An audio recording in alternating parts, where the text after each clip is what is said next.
Hello everyone, this is Neha and welcome back to my channel. कैसे हैं आप सब? आई होप आप बहुत बढ़िया होंगे। स्वागत है आपका आपके अपने चैनल स्टडी पर्चन में। अभी लास्ट 2 डे जो है सैटरडे संडे क्लासेस नहीं आई थी। मैंने आपको पहले भी बताया था कि मैं आउट ऑफ स्टेशन रहूँगी तो क्लासेस नहीं हो पाएंगी। तो आज आपकी ज्योग्राफी की क्लास है, क्लास 7 ज्योग्राफी, चैप्टर नंबर 9 है लाइफ इन द डेजर्ट, यानी रेगिस्तान में किस तरह का जीवन होता है, उसको आज हम इस चैप्टर में पढ़ेंगे, है ना। तो ये जो चैप्टर है क्लास 7 ज्योग्राफी का लास्ट चैप्टर है। नेक्स्ट हम स्टार्ट करेंगे क्लास 8 की ज्योग्राफी। अभी तक मैंने क्लास 6 की ज्योग्राफी और क्लास 7 की ज्योग्राफी का सिलेबस कंप्लीट करा दिया है विद एमसीक्यू सेशन, है ना। तो अगर आपने वो लेक्चर्स नहीं देखे हैं तो आपको डिस्क्रिप्शन बॉक्स में प्लेलिस्ट की लिंक मिल जाएगी। आप जाइए, देखिए, आपको बहुत हेल्प मिलेगा उन सारे वीडियो से, ठीक है।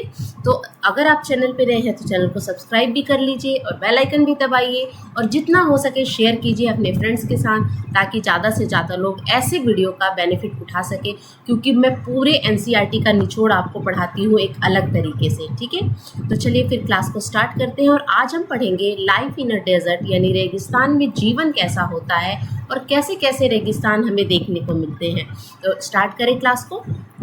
चलिए देखते हैं पहला टॉपिक हमें क्या पढ़ना है। सबसे पहले लाइफ इन अ डेजर्ट, यानी रेगिस्तान में जीवन कैसा होता है। तो सबसे पहले हम क्या देखेंगे कि डेजर्ट बोलते किसे हैं, है ना। डेजर्ट किसे बोलते हैं, यानी रेगिस्तान बोलते किसे हैं, वो आप समझिए। देखिए, अगर आप रेगिस्तान, अगर कोई आपसे बोले रेगिस्तान वर्ड, आपसे आके कोई बोले, तो आपके माइंड में एक चीज़ ही क्लिक करती है। वो क्या क्लिक करेगी कि बहुत दूर दूर तक रेत फैली हुई है, आपको ऊंट चलते हुए दिखाई दे रहे, इस तरह का इमेज आपके माइंड में आता है अगर कोई रेगिस्तान बोलता है। लेकिन आप वो रेगिस्तान का एक टाइप आपके माइंड में, जो कि आपको फिल्मों में, मूवी में, सीरियल्स में आपको देखने को मिलते हैं, या आप जो हमारा इंडिया का डेजर्ट है जिसको हम बोलते हैं great Indian desert, Thar desert, वो आपके माइंड में आता है। बहुत सारी मूवी की शूटिंग भी होती है, तो उस तरह का जो बचपन से आपने देखा है तो आपके माइंड में सेट हो गया है कि रेगिस्तान इस तरह का दिखता है। लेकिन क्या होता है कि रेगिस्तान उस एरिया को बोलते हैं। अब आपको समझना है कि रेगिस्तान का कहने का मतलब होता है कि क्या आपको पता है कि रेगिस्तान में क्या होगा कि कोई भी पेड़ पौधे नहीं रहेंगे, बहुत कम वेजिटेशन आपको देखने को मिलेगा, बारिश नहीं होगी और गर्मी बहुत ज़्यादा होगी। इसको आप क्या बोलते हो? रेगिस्तान बोलते हो, ठीक है। एक तरह से आपका डिफिनेशन सही है कि हाँ, ये रेगिस्तान तो है। लेकिन जहाँ पे लो रेनफॉल होगा, जहाँ पे बारिश कम होगी, स्कैंटी वेजिटेशन कम, आपके पेड़ पौधे आपको कम मिलेंगे, और एक्सट्रीम टेम्परेचर। अब टेम्परेचर एक्सट्रीम कहने का मतलब ये नहीं है कि सिर्फ आप हॉट के तरफ ही जाओ, बहुत गर्म वाला टेम्परेचर। ऐसे भी रेगिस्तान होते हैं जहाँ पर आपको एक्सट्रीम टेम्परेचर का, यानी आपको अत्यधिक तापमान का मतलब क्या होता है? एक तो हॉट को डिनोट करता है और एक कोल्ड को भी डिनोट करता है ना। तो एक्सट्रीम टेम्परेचर का मतलब क्या है कि टेम्परेचर एकदम से गिरा हुआ है ना, 0 डिग्री माइनस में चला गया है टेम्परेचर, वो भी एक्सट्रीम टेम्परेचर पर आता है, टेम्परेचर में इंक्लूड किया जाता है, और उसको भी हम एक्सट्रीम कहते हैं। तो नॉर्मल टेम्परेचर से बहुत ज़्यादा हो गया, जैसे 35-40, ये सब नॉर्मल है। अभी आजकल के डे को आप देखो, कार्बन डाइऑक्साइड इतना ज़्यादा रिलीज़ हो रहा है, इतना ज़्यादा यूज़ हो रहा है कि टेम्परेचर बहुत बढ़ा हुआ है हमारे पृथ्वी पर। लेकिन क्या है कि ये टेम्परेचर अब क्या हो रहा है कि अब गर्मियों में 50 डिग्री भी आपको बहुत नॉर्मल सा, 45-50 तो अब नॉर्मल हो गए हैं। तो वो हॉटनेस को क्या करता है? डिनोट करता है। तो कहने का मतलब है कि अगर आपसे पूछे कि रेगिस्तान यानी डेजर्ट किसे कहते हैं, जहाँ पे वर्षा कम होती है, कम वर्षा होती है। विरल वनस्पति का मतलब है कि वनस्पतियाँ बहुत कम, गिनी चुनी आपको देखने को मिलेगी। और अत्यधिक तापमान, अत्यधिक तापमान का मतलब है या तो टेम्परेचर बहुत ज़्यादा होगा या तो टेम्परेचर बहुत कम होगा, ये दोनों इसमें इंक्लूड होंगे। तो depending upon the temperature there can be hot desert और कोल्ड डेजर्ट। तो टेम्परेचर को डिपेंड टेम्परेचर पर क्या है, निर्भर करता है आपका। तो उसके अकॉर्डिंग आपको 2 डेजर्ट मिलेंगे, एक होता है हॉट डेजर्ट और एक होता है कोल्ड डेजर्ट। यानी तापमान के आधार पर रेगिस्तान गर्म भी होते हैं और ठंडे भी रेगिस्तान होते हैं। अब आज से आप अपने माइंडसेट को चेंज कीजिए, रेगिस्तान सिर्फ गर्म एटमॉस्फेयर को ही नहीं बोलते हैं, जहाँ का एटमॉस्फेयर, जहाँ का इन्वायरमेंट बहुत ज़्यादा ठंडा होता है, वनस्पति कम होते हैं, कम वर्षा होती है, वो भी एक डेजर्ट की कैटेगरी है। हायर क्लासेस में आप जाओगे ना तो आपको एक और कैटेगरी देखने को मिलेगी, पोलर डेजर्ट, है ना, जो आपके ध्रुवीय क्षेत्र में पाए जाते हैं, है ना। तो ये चीज़ आप याद रखिएगा कि अभी आपको क्लास 7th में क्या पढ़ना है। There are 2 types of desert, hot desert and cold desert. Hot desert यानी गर्म रेगिस्तान, और एक ठंडा रेगिस्तान। ठंडा रेगिस्तान जो जहाँ पे टेम्परेचर बहुत ज़्यादा लो रहता है, बहुत कम रहता है टेम्परेचर, 0 डिग्री से लेके -40 -30 डिग्री सेल्सियस तक रहता है, लेकिन वहाँ पे वर्षा कम होती है और वनस्पति भी कम देखने को मिलेंगे। वही हॉट डेजर्ट में टेम्परेचर आपको 50 डिग्री सेल्सियस तक दिखेगी और वहाँ पर भी आपको वनस्पति कम दिखेंगे और वर्षा कम होगी। 25 सेंटीमीटर से कम वर्षा वाले क्षेत्र को हम क्या बोलते हैं, रेगिस्तान बोलते हैं। समझ में आया। तो आपके इस चैप्टर में 2 तरह के डेजर्ट हमें पढ़ने हैं, हॉट डेजर्ट पढ़ने हैं और कोल्ड डेजर्ट पढ़ने हैं। अब हॉट डेजर्ट में किस डेजर्ट को आज हम पढ़ने वाले हैं, तो सहारा डेजर्ट जो कि एक गर्म रेगिस्तान है, एक हॉट डेजर्ट है, ठीक है। और दूसरा है लद्दाख का ठंडा रेगिस्तान जो कि लद्दाख में है, ठीक है। तो इस दोनों को हम 2 पार्ट में इस पूरे चैप्टर को पढ़ेंगे। एक हॉट डेजर्ट जिसमें हम सहारा को पढ़ेंगे, एक कोल्ड डेजर्ट जिसमें हम लद्दाख को पढ़ेंगे। लद्दाख कहाँ पड़ता है, हमारे कंट्री का जो ये वाला पार्ट है, यहाँ पे आपको लद्दाख देखने को मिलता है, ठीक है। चलिए, तो ये है जो आपको इमेज दिख रही है, ये कोल्ड डेजर्ट का है ना, जहाँ पे बर्फबारी ज़्यादा होती है ना, स्नोफॉल होगा। और ये आपको हॉट डेजर्ट है जो कि आपको दूर दूर तक रेत ही दिखाई देंगे और बहुत गर्म 50 डिग्री सेल्सियस तक टेम्परेचर आपको वहाँ पे नॉर्मल होता है, ठीक है। चलिए स्टार्ट करते हैं। सबसे पहले हमें हॉट डेजर्ट पढ़ना है। हॉट डेजर्ट में किसका एग्जाम्पल हमें लेना है, सहारा का। सहारा डेजर्ट के बारे में हम कुछ क्लोज लुक देखेंगे, नज़दीकी एक देखेंगे कि वहाँ का क्या है, वहाँ की वनस्पति कैसा है, वहाँ का क्लाइमेट कैसा है, जलवायु कैसी है, किस तरह का वो है, वहाँ के लोग कैसे हैं, इन सब चीज़ों को हम देखेंगे। सबसे पहले हॉट डेजर्ट यानी Sahara is the hot desert covering a large part of North America. अगर आपसे पूछे कि सहारा डेजर्ट कहाँ है, तो नॉर्थ अफ्रीका यानी अफ्रीका कॉन्टिनेंट, अफ्रीका कॉन्टिनेंट में यानी अफ्रीकी महाद्वीप में आपको सहारा का डेजर्ट आपको मिलेगा। और ये सबसे बड़ा डेजर्ट है। अगर आपसे पूछा जाए कि सबसे बड़ा डेजर्ट कौन सा है, सबसे बड़ा रेगिस्तान गर्म तो कौन है, सहारा। सहारा किस तरह का डेजर्ट है, हॉट डेजर्ट है, गर्म रेगिस्तान है, ठीक है। It has an area of 8.54 million square kilometre. यानी देखिए ये इतना, जो सहारा डेजर्ट है वो इतना ज़्यादा एरिया को कवर करता है। नोट कर लीजिएगा, बहुत इंपॉर्टेंट लाइन है, 8.54 मिलियन स्क्वायर किलोमीटर। अगर आप अपने इंडिया का पूरा क्षेत्रफल देखिएगा, अगर हमारा इंडिया का अपने जितने भी आइलैंड हैं उन सब चीज़ को मिला के पूरा अगर आप क्षेत्रफल देखोगे तो हमारा आता है 3.28, है ना। मैंने पढ़ाया है आपको क्लास 6 की ज्योग्राफी में, 3.28 मिलियन स्क्वायर किलोमीटर। सोचिए हमारे भारत देश से भी बड़ा है, यानी डबल है। कौन, सहारा रेगिस्तान, है ना। सहारा रेगिस्तान हमारे भारत से भी बड़े एरिया में फैला हुआ है। और ये कितने कंट्रियों में फैला हुआ है, सहारा डेजर्ट टच 11 कंट्री, है ना, 11 देशों में फैला हुआ है ये डेजर्ट। यानी आपको पता है कि अगर एरिया पूछेगा क्षेत्रफल कितना कवर करता है, तो 8.54 मिलियन स्क्वायर किलोमीटर। यानी सहारा एक गर्म रेगिस्तान है जो उत्तरी अफ्रीका के एक बड़े हिस्से को कवर करता है। इसका क्षेत्रफल लगभग 8.4 मिलियन स्क्वायर किलोमीटर है।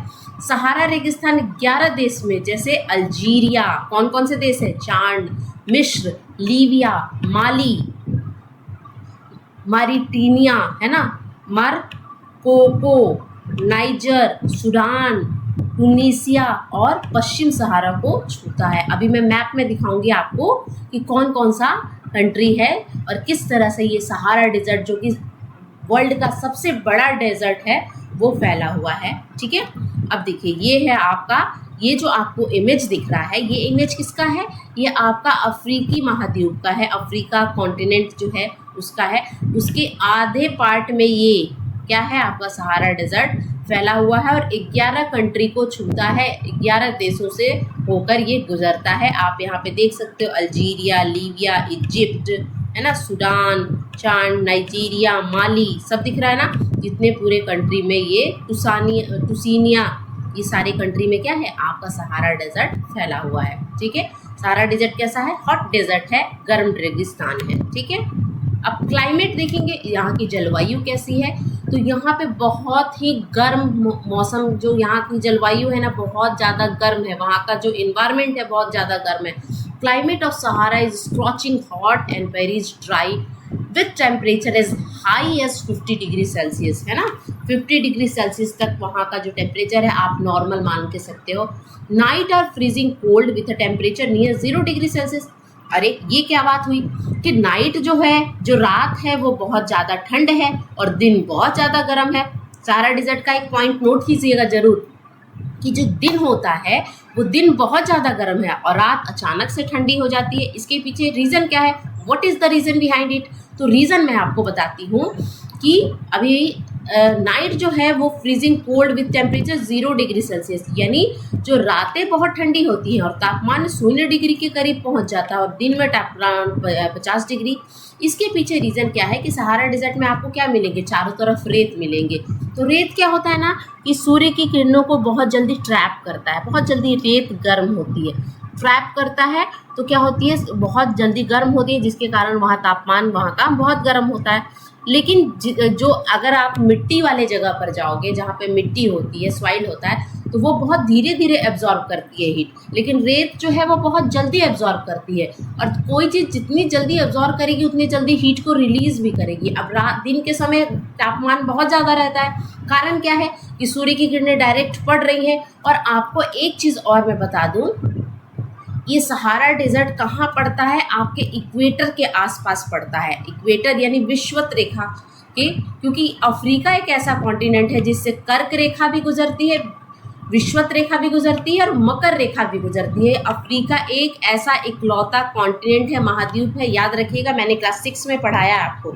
तो यहाँ से सहारा डेजर्ट से आपको टच होते हुए ही आपको क्या मिलती है, आपको विषुवत रेखा यानी इक्वेटर से पास होता है लगभग। तो इक्वेटर के पास मैंने क्या बताया है कि जैसे इक्वेटर के पास सूर्य की किरणें एकदम सीधी पड़ती हैं, तो इसके कारण भी बहुत ज़्यादा गर्मी होगी। ठीक है, दूसरा रीज़न होगा कि वहाँ पे रेत है।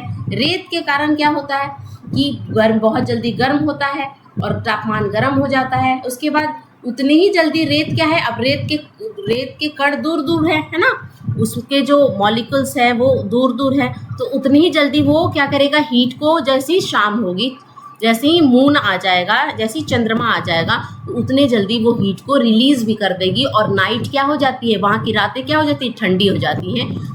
इसी के कारण वहाँ पे दिन जो है वो बहुत ज़्यादा गर्म रहता है और रात जो है वो बहुत ज़्यादा ठंडी होती है। और आपको जो स्काई जो रहेगा वो आपको ब्लूइश दिखेगा, है ना। Sky is cloudless and clear, यानी आसमान बादल रहित और साफ दिखता है। दिन अविश्वसनीय रूप से गर्म, यानी डे आर अनबिलीवेबल हॉट, यानी वहाँ इतना गर्मी पड़ता है कि वहाँ के लोग पूरे बॉडी को कवर करके रहते हैं, आपने देखा होगा, है ना।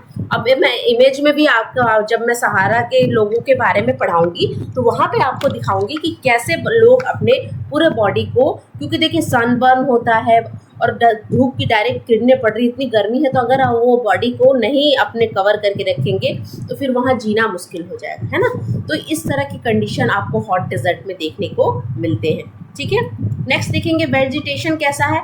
तो vegetation in the Sahara include cactus, date palm and acacia, यानी ये 3 तरह के आपको वहाँ पे पौधे देखने को मिलेंगे। कैक्टस आपको पता ही है, कांटेदार, और डेट पाम, ठीक है, और अकासिया। डेट पाम यानी खजूर की बात हो रही है, कैक्टस एंड अकासिया यानी बबूल की बात हो रही है।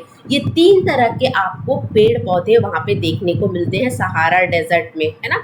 यानी डेजर्ट वाला एरिया है। आपने अगर ईवीएस पढ़ा होगा तो ईवीएस में भी जो अबू धाबी के बारे में हम पढ़े थे तो उसमें क्या पढ़ाया गया था कि वहाँ पर डेट पाम बहुत मिलते हैं, खजूर बहुत मिलते हैं, है ना।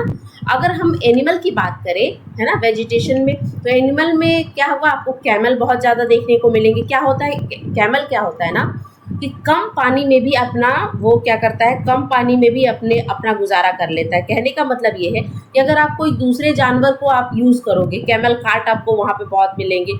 अगर आप दूसरे जानवर को यूज़ करोगे तो क्या होता है ना कि वो दूसरे जानवर ना कम पानी में सरवाइव ही नहीं कर पाएंगे, लेकिन कैमल क्या है, बहुत दूर तक थोड़े पानी पीकर भी, और उसका एक हम्प होता है ना, उसमें शायद वो पानी स्टोर करके भी रखता है, तो जिसके कारण वो बहुत देर तक सरवाइव भी करता है।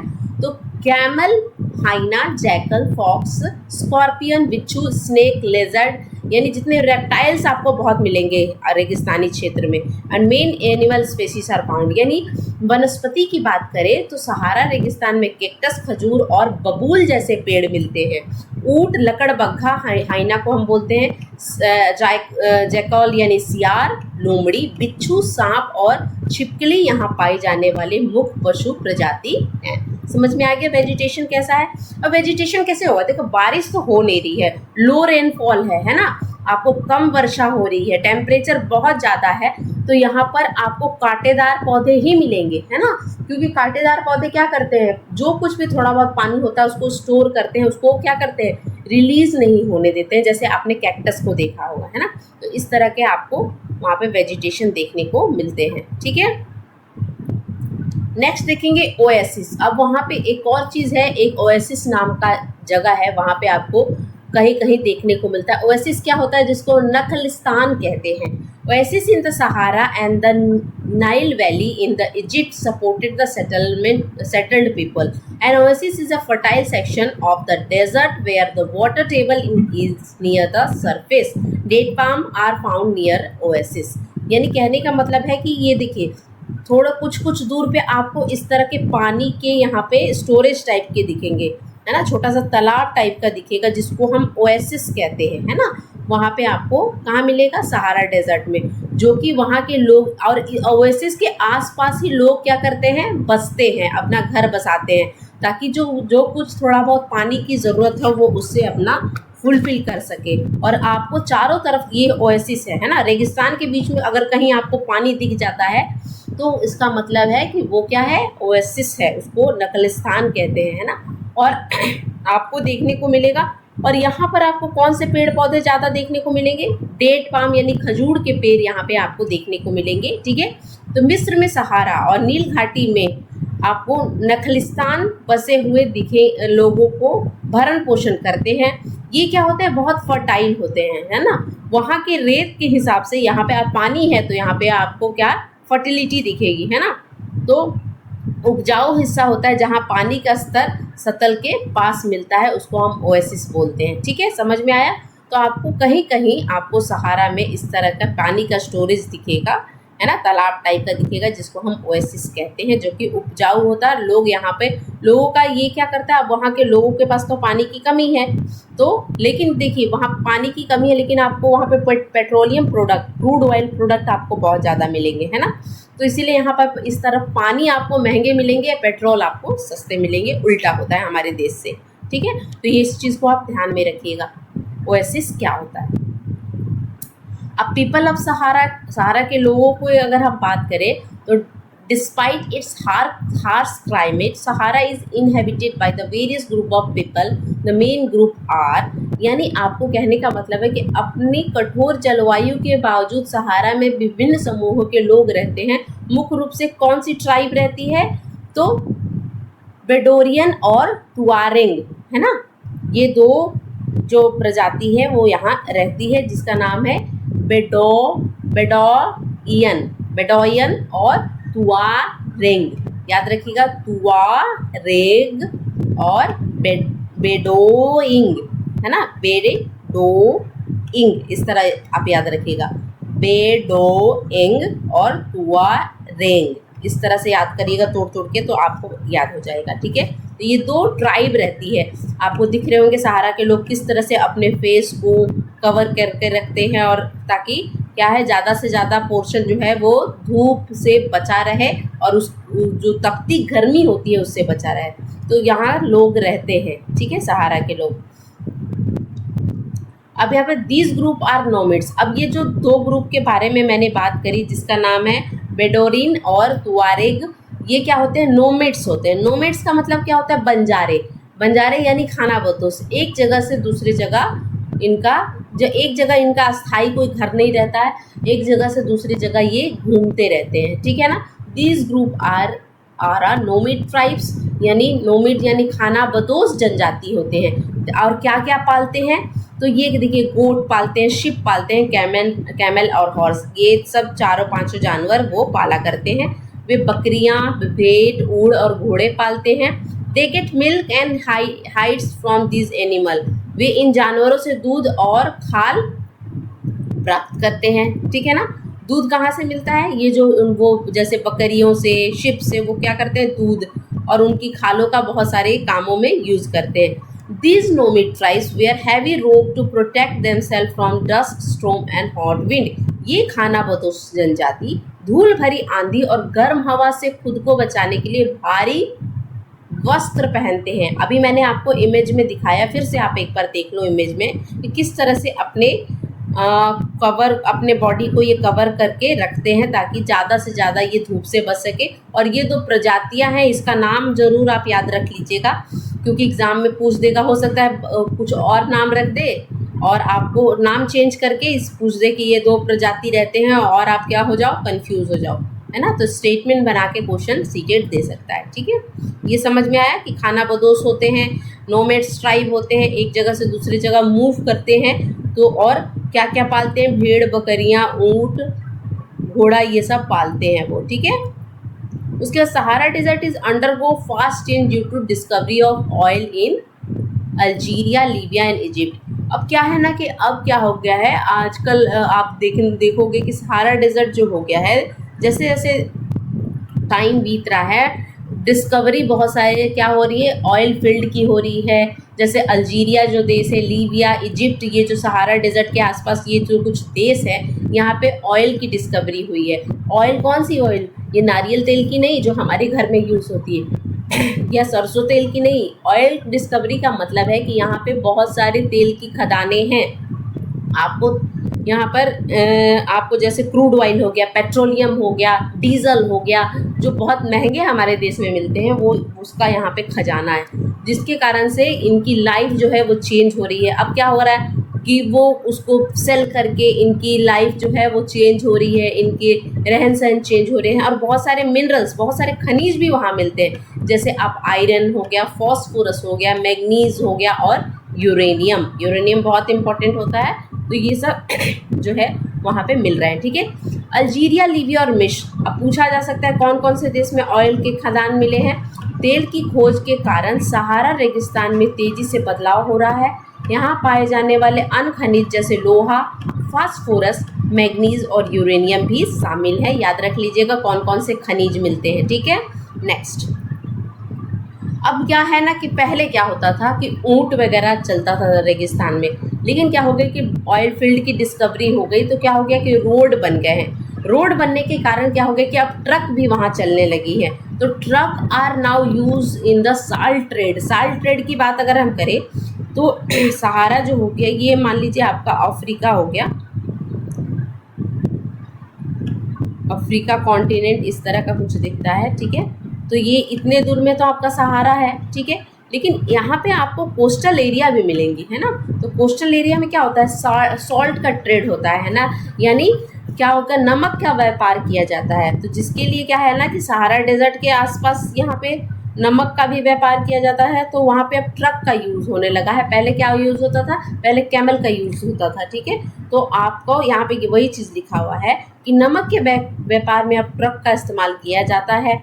समय के साथ खानाबदोश चरवाहे अब तेल और गैस परिचालन में बेहतर रोजगार के अवसर के लिए शहरों की ओर पलायन कर रहे हैं। जो नोमिड ट्राइब्स थे, जो खानाबदोश थे, जो बंजारे थे, पहले क्या होता था कि अपना जीवन बसर जैसे तैसे कर रहे थे। लेकिन जब से ये आपकी जो तेल का ये डिस्कवरी हुई है ना, खोज हुई है, तो उससे क्या हुआ है कि उन लोग को अपॉर्चुनिटी मिल रही है ना। तो वो क्या कर रहे हैं कि शहर की ओर मूव कर रहे हैं। तेल की बहुत सारी कंपनियां हैं जो कि रिफाइनरी में इन्वॉल्व है, तो उसमें वो जॉब कर रहे हैं, जिससे उनकी लाइफस्टाइल क्या हो रही है, थोड़ी चेंज हो रही है। समझ में आ रही है ना बात। तो देखिए, जैसे जैसे आप आगे बढ़ोगे लाइफ में, बहुत सारी चीज़ें बदलती हैं और हमारा लाइफस्टाइल भी बहुत सारी चीज़ों को क्या करता है, बहुत सारी चीज़ें हमारे लाइफस्टाइल को प्रभावित करती हैं। बहुत सारी चीज़ें आजकल आसान हो गई हैं, बर्तन धोने वाली मशीन आ गई है ना, बहुत सारे कपड़ा धोने वाली मशीन आ गई है। तो क्या हो गया, लाइफ बहुत ईजी होते जा रहा है। तो सेम आप उसी तरह सोचो कि पहले उतना ज़्यादा जॉब अपॉर्चुनिटी नहीं थी, लेकिन तेल की खोज के कारण उनको बहुत सारे जॉब मिलने लगे हैं, शहरों की ओर लोग जाने लगे हैं। कौन? ये ट्राइब की बात हो रही है, वो जो जनजाति रहती है सहारा डेजर्ट में, उसकी बात हो रही है। ठीक है,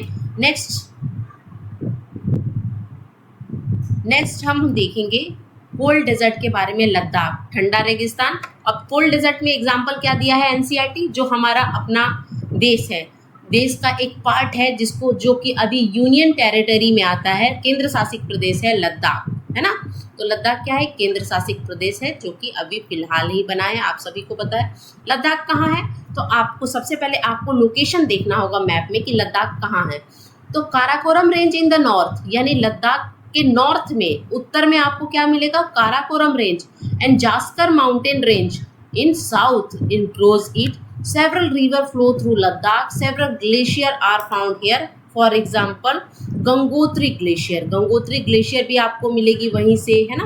बहुत सारे ग्लेशियर हैं वहाँ पे जहाँ से क्या होती है? नदियाँ ओरिजिनेट करती हैं, नदियाँ निकलती हैं। जैसे आपकी गंगोत्री ग्लेशियर से भागीरथी निकलती है, बाद में वो गंगा का रूप लेती है। ठीक है, तो आपको क्या है कि नॉर्थ में यानी उत्तर में क्या है? काराकोरम रेंज है। रेंज का मतलब है ना कि पर्वत श्रृंखलाएं हैं, जिसको हम काराकोरम बोलते हैं। ठीक है, और इसके दक्षिण में क्या है आपका? ये जो मैं पार्ट, अगर ये दक्षिण में क्या है आपको मिलेगा? Zanskar mountain range. ये जास्कर रेंज है, ये आपको जास्कर रेंज दिख रही है, और ये है आपकी काराकोरम रेंज। और बीच में आपको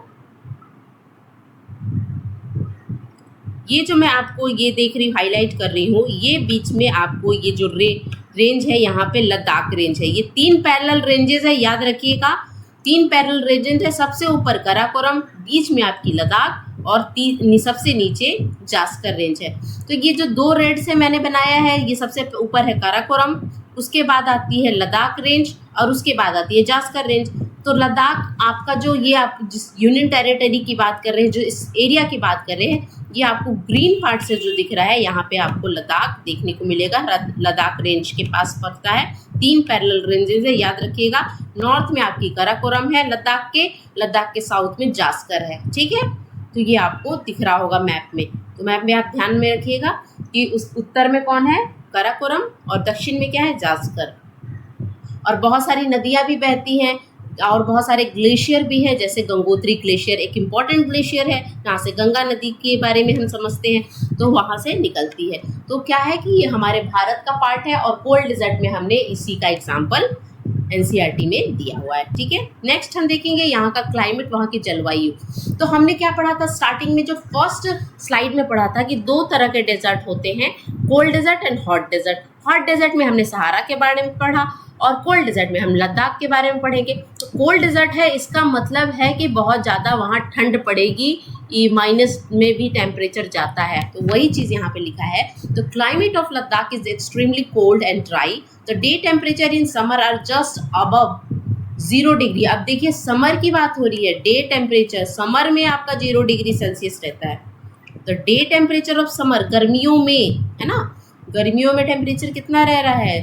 0 degree Celsius, and the night temperature is 30 degree Celsius, -30 degree Celsius. This desert receive very little rainfall, यानी बहुत कम वर्षा होती है, लेकिन बहुत सारे रेंजेस हैं, पहाड़ हैं, बर्फबारी होती है, जिसके कारण ये कोल्ड डेजर्ट बन गया है। यहाँ बहुत ज़्यादा ठंड पड़ती है, लेकिन वर्षा होती नहीं है, तो आपको वनस्पति देखने को मिलेंगे नहीं, है ना। There is also a chance of both sunstroke and Frost bytes, है ना। लद्दाख की जलवायु बेहद ठंडी और शुष्क है। गर्मियों के दिन में तापमान 0 डिग्री से थोड़ा ऊपर, और रात में तापमान -30 डिग्री सेल्सियस के नीचे रहता है। इस रेगिस्तान में बहुत कम बारिश होती है। यहाँ हमेशा सनस्ट्रोक और शीत दंश दोनों का खतरा रहता है। ठीक है, नेक्स्ट देखते हैं।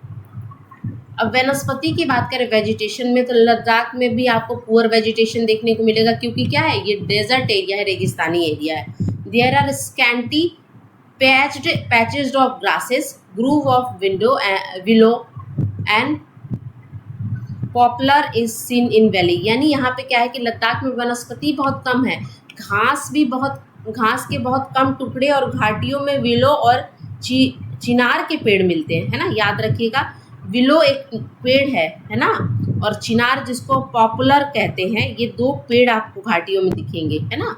तो याद रखिएगा कौन कौन से पेड़ मिलेंगे, विलो और चिनार के पेड़ दिखाई देंगे कहाँ, राजस्थान, ये लद्दाख में, ठीक है। तो इस चीज़ को आप याद नोट कर लीजिएगा, विलो एंड चिनार के पेड़ कहाँ पाए जाते हैं, लद्दाख में। यहाँ robin, red star, Tibetan stone काक, रेवेन और हेपो जैसे पक्षी की कई प्रजातियां पाई जाती हैं। लद्दाख के जानवर लद्दाख के जानवर में जंगली बकरियां, जंगली भेड़, याक, है ना, और विशेष प्रकार के कुत्ते भी हैं।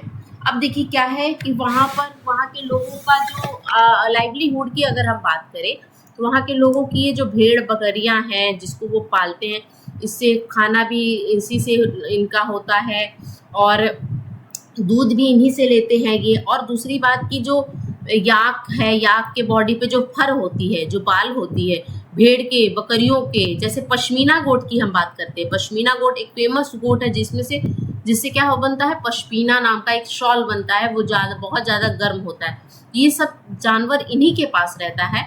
और ये क्या होता है कि बहुत हाई एल्टीट्यूड पे ये क्या करते हैं, ग्रेजिंग करते हैं, घास चरते हैं, जिसके कारण इनका जो फर होता है वो बहुत ज़्यादा गर्म होता है। तो इनके फर से ही क्या करते हैं, ये वूल बनाते हैं, बहुत अलग अलग तरह के वूलन कपड़े बनाते हैं, जिसके कारण इनका क्या होता है, रोजी रोटी का एक तरह से आप बोल सकते हो कि रोजी रोटी इनकी डिपेंडेंट है ना। इनकी लाइवलीहुड जो है ये इन्हीं बकरियों पे, इन्हीं जानवर पे। याक के बाल से बहुत सारे ब्लैंकेट ये बनते हैं, आपके मैट बनते हैं, है ना। बहुत सारे फर वाले क्या बनते हैं, जैकेट बनते हैं। तो क्या है कि लद्दाख के लोग क्या करते हैं, यही सब जानवर को रख के अपना जीवन यापन करते हैं, ठीक है। नेक्स्ट देखेंगे,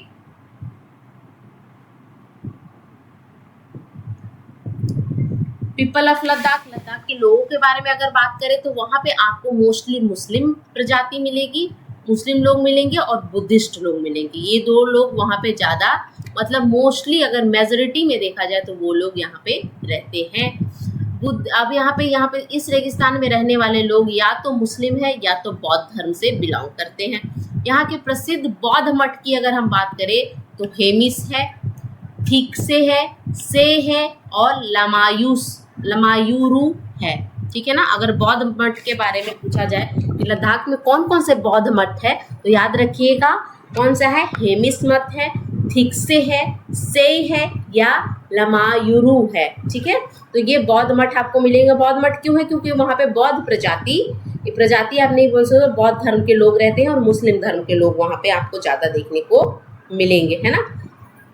People grow crop like barley, potato, pea, beans and turnip during the summer season.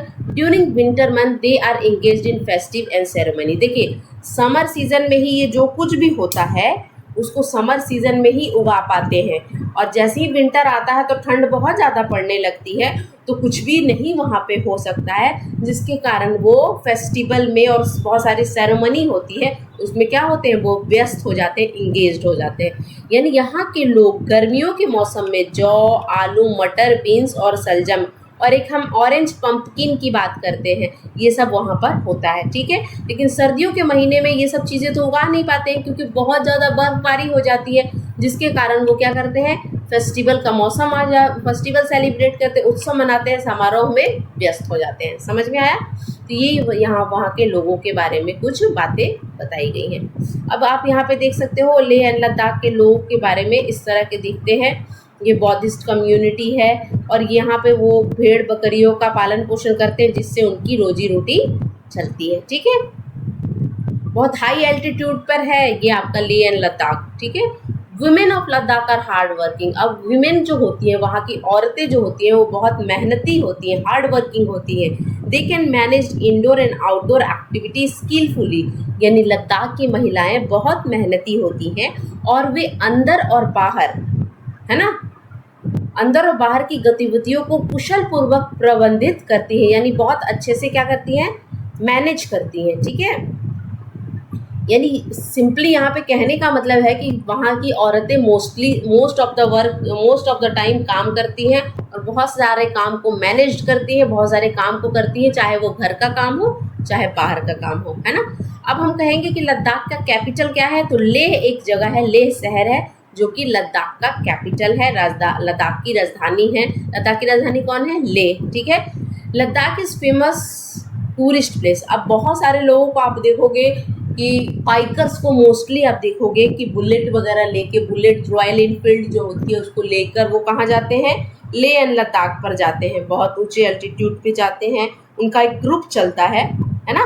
तो वो उसके बारे में अगर हम आपने बहुत बार सुना भी होगा, तो लेह एंड लद्दाख क्या है, एक टूरिस्ट प्लेस है ना। तो वहाँ पर क्या है, एक प्रसिद्ध पर्यटन स्थल है और वहाँ पे बहुत सारे देश विदेश के लोग वहाँ पे जाते हैं, ठीक है। तो tourist from within the India and abroad like to visit the gompas, ठीक है ना।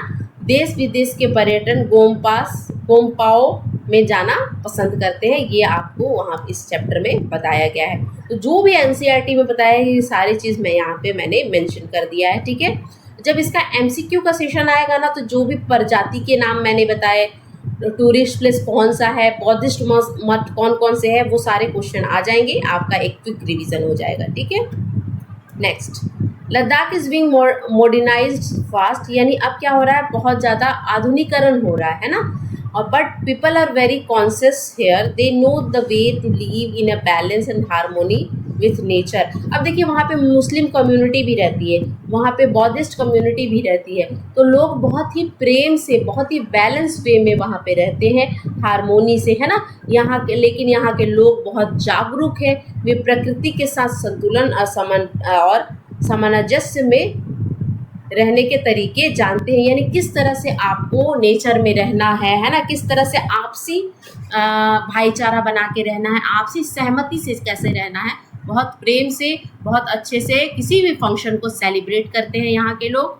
और क्या हो रहा है, मॉडर्नाइज फास्ट हो रहा है, फिर भी लोग क्या है, बहुत अलर्ट है ना, बहुत जागरूक है वहाँ के लोग। तो इस तरह की बातें आपको एनसीईआरटी में बताई गई है। तो आज हमने पढ़ा लाइफ इन अ डेजर्ट के लोगों की लाइफ कैसी है, किस तरह से हार्श टेम्परेचर में लोग रहते हैं। एक हमने दो कंडीशन देखा, एक तो बहुत ज़्यादा हॉट डेजर्ट है, वहाँ के लोग किस तरह से रहते हैं, एक हमने देखा वो कोल्ड डेजर्ट जहाँ पे टेम्परेचर बहुत लो है, वहाँ के लोग कैसे रहते हैं और किस तरह से अपने लाइफ को बैलेंस में रखते हैं, बैलेंस बना के रहते हैं। तो इस चैप्टर से हमें इन सब चीज़ों को समझा और पढ़ा, है ना। तो अगर आपको वीडियो अच्छा लगा है तो प्लीज़ लाइक कीजिएगा, शेयर कीजिएगा, सब्सक्राइब कीजिएगा। मिलती हूँ नेक्स्ट वीडियो में, तब तक के लिए thank you so much for watching, bye.